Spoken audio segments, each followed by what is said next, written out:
नमस्कार, मैं रंजना पूजा यादव, सहायक प्राध्यापक समाजशास्त्र। आज जिस विषय के साथ मैं आप लोगों के बीच हूँ वह है मानव जीवन में लक्ष्य का निर्धारण कितना आवश्यक और कितना महत्वपूर्ण है और क्यों। आइए इस विषय पर हम ध्यान दें। किन बिंदुओं पर हम चर्चा करेंगे उस पर एक दृष्टि डालते हैं। सबसे पहले हम ये जानने का प्रयास करें कि जो हमारा लक्ष्य है मानव जीवन का, वो जीवन में जरूरी क्यों है, और लक्ष्य यदि हमने नहीं बनाया तो इससे हमारे जीवन में प्रभाव क्या पड़ सकता है। क्यों इतना जरूरी है लक्ष्य हर व्यक्ति के जीवन में बनाए जाने के लिए, जो उसकी दिशा और जो उसके भविष्य को तय करता है। तो देखिए, कुछ बिंदुओं पर यदि हम लक्ष्य का निर्धारण करते हैं तो हमें किन किन बिंदुओं पर सफलता मिलती है। सबसे पहली बात जो हम देखते हैं वो है हमारे जीवन का वास्तविक उद्देश्य हमें प्राप्त होता है। जीवन की वास्तविक उद्देश्य से आशय क्या है कि मानव जीवन की होने की सार्थकता। मानव जीवन तभी सार्थक है, आपका और मेरा होना तभी सार्थक है जब आपकी उपस्थिति किसी अन्य व्यक्ति के जीवन में प्रसन्नता का माध्यम बने, जब आपकी उपस्थिति किसी अन्य के जीवन में प्रेम का और निर्भय पूर्ण जीवन का कारण बने, तभी सही मायने में आपके जीवन की सार्थकता है। यही आपका वास्तविक उद्देश्य है। तो जब व्यक्ति लक्ष्य बनाता है तभी वह अपने जीवन के वास्तविक उद्देश्य को प्राप्त कर पाता है। आइए आगे चलते हैं। जब हम लक्ष्य बनाते हैं तो हमारे समय और श्रम दोनों की बचत होती है, दोनों के अपव्यय से हम बच जाते हैं। इसका एक सरल सा उदाहरण मैं आप लोगों को देना चाहूंगी। मान लीजिए आपका कोई विशेष प्रियजन व्यक्ति है, स्वजन व्यक्ति है, जो आपसे मिलने आ रहा है। उसकी गाड़ी लगी है रेलवे स्टेशन पर, वो उतरने वाला है। आप अपने घर से जा रहे हैं उस व्यक्ति से मिलने के लिए और आप हर संभव प्रयास कर रहे हैं कि उस व्यक्ति के पहुंचने से पूर्व आप उस गंतव्य तक पहुंच जाए उस व्यक्ति को लेने के लिए। जब आप यहाँ से रेलवे स्टेशन के बीच की यात्रा तय कर रहे होते हैं, आपके मुखमंडल में एक प्रसन्नता होती है, अंदर आप बहुत प्रसन्न होते हैं। वह आपका एक लक्ष्य होता है कि उस व्यक्ति से आप मिलने जा रहे हैं। अब इस दौरान यदि दुर्भाग्य से दुर्घटनावश कोई अन्य व्यक्ति आपसे आता है और भिड़ जाता है वाहन में, गलती उस सामने वाले की होगी और हो सकता है वो आप पर क्रोधित भी हो जाए, लेकिन उस समय आप क्या करेंगे? आप उस व्यक्ति से लड़ने नहीं लगेंगे। आप यही करेंगे, ठीक है भैया, हो गया, संभवतः मुझसे गलती हुई होगी। आप उस व्यक्ति को किनारे करेंगे और आप अपने गंतव्य की ओर गतिमान हो जाएंगे।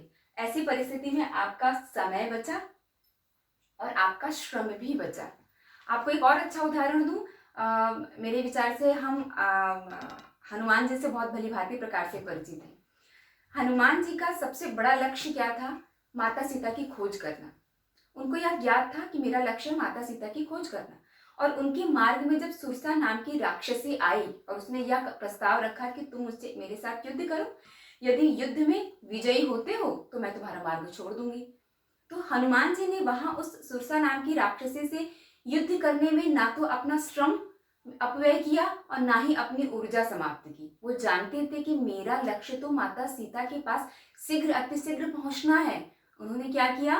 उन्होंने अपने आकार को छोटा किया, मच्छर के समान उनके मुखमंडल में प्रवेश किए, उनके अहंकार की तुष्टि की कि हाँ माँ आप बड़ी हैं। वापस बाहर निकले, आशीर्वाद लिया और अपने लक्ष्य की ओर, अपने गंतव्य की ओर चलायमान हो गए। यहाँ पर उन्होंने अपना समय और श्रम दोनों अपव्यय होने से बचाया।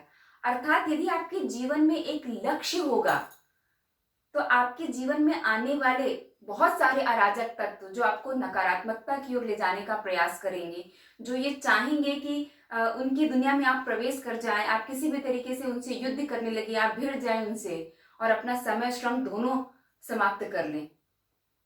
यदि आपके पास लक्ष्य होगा तो ऐसे अराजक तत्वों से आप किनारे से होते हुए अपने लक्ष्य की ओर गतिमान हो जाएंगे। आइए अब एक और चीज पर हम बात करें। यदि हमारा लक्ष्य होगा तो हमारे परिवर्तन को एक दिशा मिल पाएगी।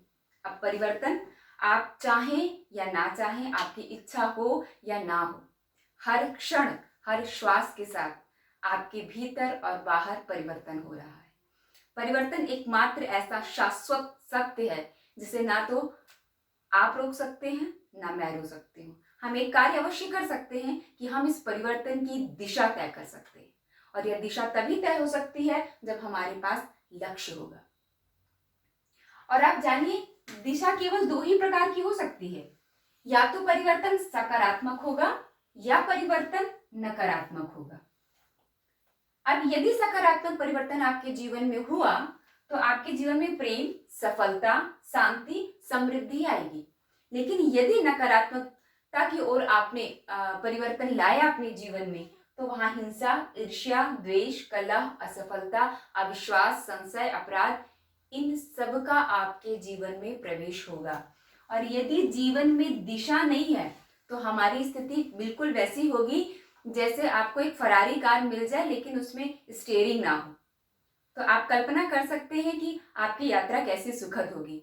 संभवतः कुछ समय के उपरांत जब आप कार की दरवाजा खोलें तो आप किसी दलदल में फंसे हों, किसी जंगल में फंसे हों, किसी पेड़ में लटके हुए हों, क्योंकि दिशा तो हमारे हाथ में है ही नहीं। और यदि अभी आप जागरूक नहीं हुए तो आसपास का वातावरण ऐसा है कि बहुत सहजता से आप नकारात्मक दिशा की ओर ही परिवर्तित होंगे। क्यों?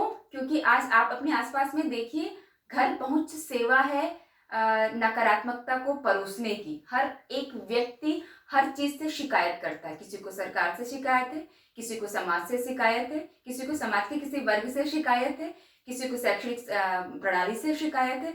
हर कोई शिकायत ही कर रहा है, अर्थात उसकी दिशा नकारात्मकता की ओर है। आप संचार माध्यमों के विभिन्न स्वरूपों को देख लीजिए, चाहे हम मोबाइल की बात कर लें, चाहे हम इंटरनेट कनेक्शन की बात कर लें, चाहे आप टीवी की बात कर लें, समाचार पत्रों की बात कर लें, बहुत आसानी से नकारात्मकता आपके पास घर पहुंच सेवा के रूप में प्रदान की जाती है।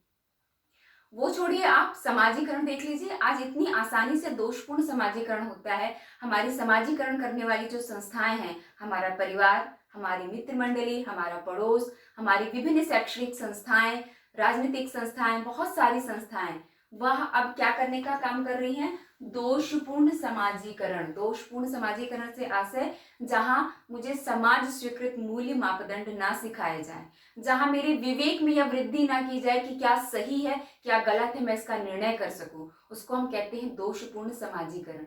और ऐसे दोषपूर्ण समाजीकरण के माहौल में बहुत सरल है, बहुत स्वाभाविक है कि यदि परिवर्तन की दिशा आपने तय नहीं की तो वह दिशा स्वतः ही नकारात्मकता की ओर गतिमान होगी।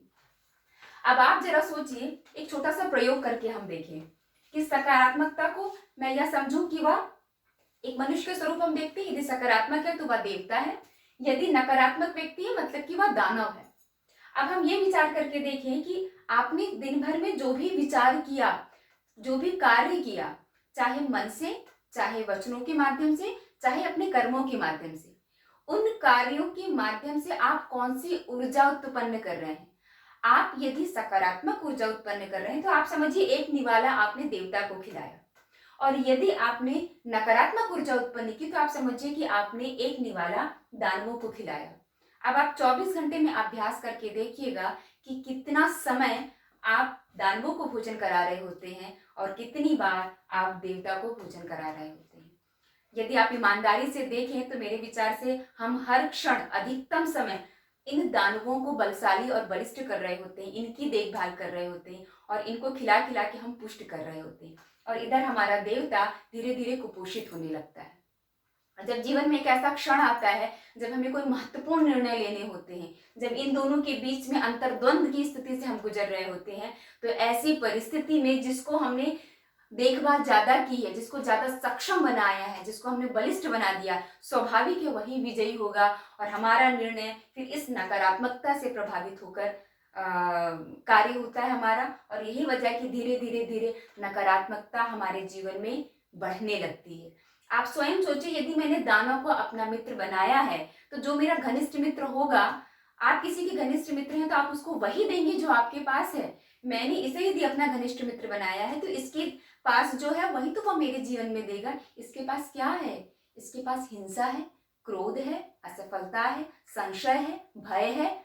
वो मित्र है तो वह मेरे जीवन में लेके आता है और मेरे जीवन में फिर उथल पुथल मचती, फिर मुझे लगता है कि ये क्या हो गया। हम इच्छा रखते हैं इस परिणाम की, लेकिन हमारा कार्य इस परिणाम की ओर होता है। तो अब आपको समझ में आया कि हमारे लिए लक्ष्य कितना महत्वपूर्ण है।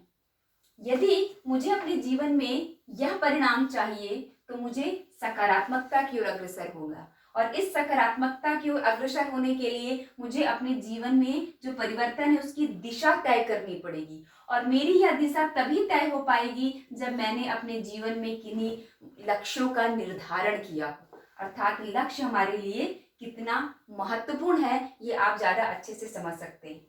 अब एक चीज और हम देखने का प्रयास करें कि क्या आपको ये नहीं लगता कि अभी मानव जीवन जो है वह पशुओं की तुलना में ज्यादा निकृष्टतम होते जा रहा है। और इतना तो हम सभी इस बात को स्वीकार करते हैं कि मनुष्य की बनाई हुई इस सृष्टि में यदि सर्वश्रेष्ठ कोई कृति है तो सर्वश्रेष्ठ कृति है मनुष्य। और यदि ईश्वर ने हमें इस सर्वश्रेष्ठ योनि में जन्म दिया है तो यह क्या हमारा यह दायित्व तो नहीं बनता है कि हमारा जो दिनचर्या है, हमारी जो जीवनचर्या वो कम से कम पशुओं से तो श्रेष्ठ हो। लेकिन यदि मेरी दिनचर्या पशु तुल्य है तो क्या उस ईश्वर से त्रुटि हो गई कि उसने मुझे पशु से श्रेष्ठ योनि प्रदान की? और यदि इस ईश्वर से त्रुटि नहीं हो सकती तो कहीं ना कहीं त्रुटि मुझसे हो रही है, क्योंकि मैंने अपने जीवन में लक्ष्य का निर्धारण नहीं किया। आज के सत्र में मेरे कहने का उद्देश्य केवल ये है कि आप अपने जीवन में दृढ़ संकल्प लीजिए कि आपको अपने लक्ष्य का निर्धारण करना है। एक बार यदि आपने अपनी मन स्थिति बना ली कि आपको अपने जीवन में लक्ष्य को निर्धारण करना है, फिर अगले सत्र में हम ये चर्चा करेंगे हम ऐसे किन लक्ष्यों का निर्धारण करें जिससे मेरे जीवन में सकारात्मक परिवर्तन हो, मेरे जीवन में सकारात्मकता में अभिवृद्धि हो, ताकि मैं अपने अभिष्ट परिणाम को प्राप्त कर सकूं। एक शिक्षक होने के नाते मार्गदर्शन करना, पथ प्रदर्शन करना मेरा नैतिक दायित्व है। मैं इसके लिए तैयार हूं। पर क्या आप तैयार हैं इस पथ पर चलने के लिए? इस पथ पे चलने और ना चलने का अंतिम निर्णय आपका है। और यदि वास्तव में आप तैयार हैं तो आइए मिलकर इस यात्रा को हम पूर्ण करें। आप सभी का इस पथ पर हार्दिक स्वागत है। नमस्कार।